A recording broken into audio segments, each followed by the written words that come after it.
Present continuous, present जब भी लगाओ तो इसका मतलब तो है उसमें आखिरी में है ज़रूर लगा होगा, था और गा की बात नहीं होगी। और कॉन्टीन्यूअस माने कोई काम लगातार, यानी अभी आप करें, जैसे हम अभी पढ़ा रहे हैं, कोई सामने बैठा पढ़ रहा है तो वो रहा है लगा होना ज़रूरी है। तो कॉन्टीन्यूअस माने होता है रहा है, रहा मतलब इंग्लिश में क्या है, यूँ का यूँ हो जाता है, ठीक है। प्रेजेंट कॉन्टीन्यूअस, प्रेजेंट पहले लिखा है तो इसका मतलब है पहले नहीं लिख पढ़ेंगे, कॉन्टीन्यूअस बाद में लिखा है इसका मतलब रहा माने बाद में नहीं पढ़ेंगे, इसको रहा है पढ़ेंगे, सीधा कर लेंगे, ठीक है। प्रेजेंट कॉन्टीन्यूअस मतलब रहा है, रही है, रहे हैं, कोई ऐसे सेंटेंस जिसमें आखिरी में ये बात इन बातों से एंड हो रहा हो, है रहा है लिखा हो, ठीक। जैसे वो पढ़ रहा है, तो आपको ये समझ में आ गया कि भाई आपने देखा है लिखा है तो ये प्रेजेंट टेंस है। कॉन्टीन्यूअस यानी कि कॉन्टीन्यूअस मतलब होता है रहा, तो रहा है जब लिखा होगा तब है जो वर्ड है इसकी इंग्लिश लिखते हैं, वरना है वर्ड की इंग्लिश नहीं लिखी जाती है।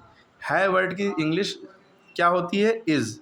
है वर्ड की इंग्लिश क्या होती है, इज़। है शब्द की इंग्लिश क्या होती है, इज़। इज़ माने है, इसकी इंग्लिश जब भी लिखी जाएगी जब उससे पहले रहा लिखा हो, वरना कभी भी है की इंग्लिश नहीं लिखी जाती। वो पढ़ता है, ही इज़ रीड नहीं कहेंगे, वो पढ़ चुका है, ही हैज़ रीड भी नहीं, ही हैज़ रीड कहेंगे, इज़ रीड तब भी नहीं कहेंगे, है की इंग्लिश तब भी इज़ नहीं लिखेंगे। वो पढ़ रहा था तो तब भी इज़ नहीं लिखेंगे, वो तो था हो गया तब वॉस की इंग्लिश आ जाएगी।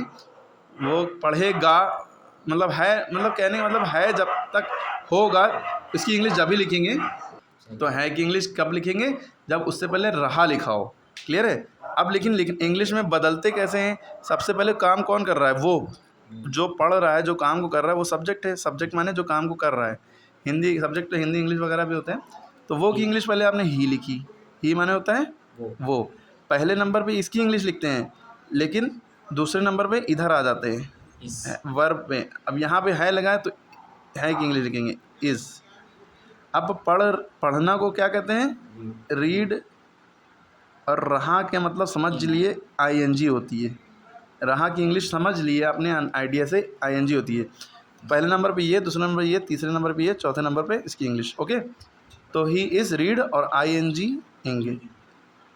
ओके, अब जैसे वो अखबार पढ़ रहा है, ये क्या था, वो पढ़ रहा है तो ही इज़ रीडिंग।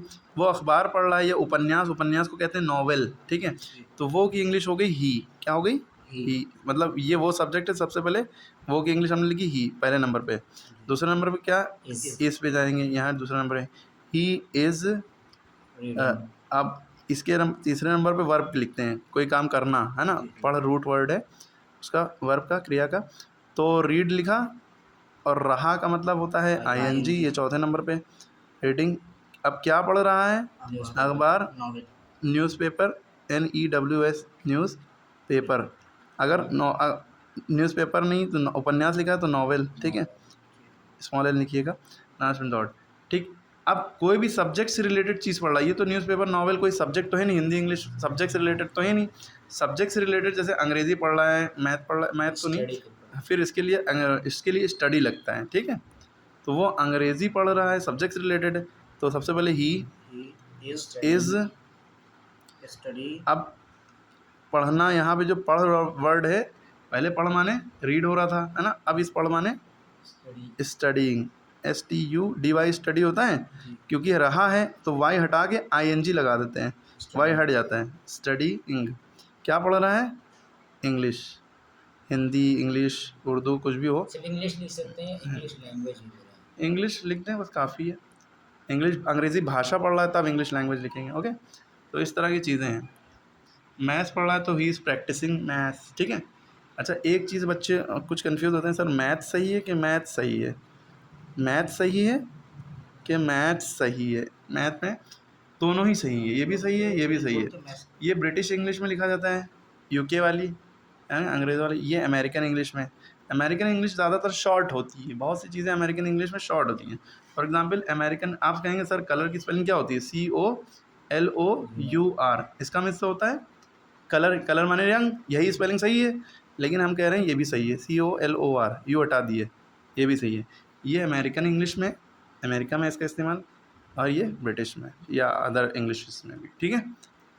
क्लियर है। तो अमेरिका में यूज़ ज़्यादातर इस्तेमाल ही नहीं होता है, ओके, तो बहुत सारी चीज़ें ऐसी हैं। इसी तरह एक वर्ड हमने अभी ध्यान में आ रहा है, बता दें। हेट माने क्या होता है? नफ़रत। हेट माने नफ़रत। ज़्यादातर लोग कहते नहीं आई हेट यू, लड़कियां ज़्यादा बोलती हैं। अगर आप उनसे अच्छी इंग्लिश बोलनी है, वो आपसे कहें आई हेट यू, आप उनसे कह दिए आई अभोर यू। अभोर, अभोर माने नफ़रत होना। हेट की जगह पे आप अभोर कह सकते हैं, I abhor you, I abhor you too, मैं भी तुमसे नफ़रत करता हूँ, ठीक है? ओके। ओके। इसी तरह सॉरी यूज़ करते हैं। सॉरी के लिए आप पार्डन वर्ड यूज़ करते हैं, पार्डन मी। सॉरी ना बोलिए, आप सॉरी को हटा दिए, उसकी जगह पार्डन यूज़ किया है। ओके, हेट की जगह अभोर यूज़ किया है। ओके।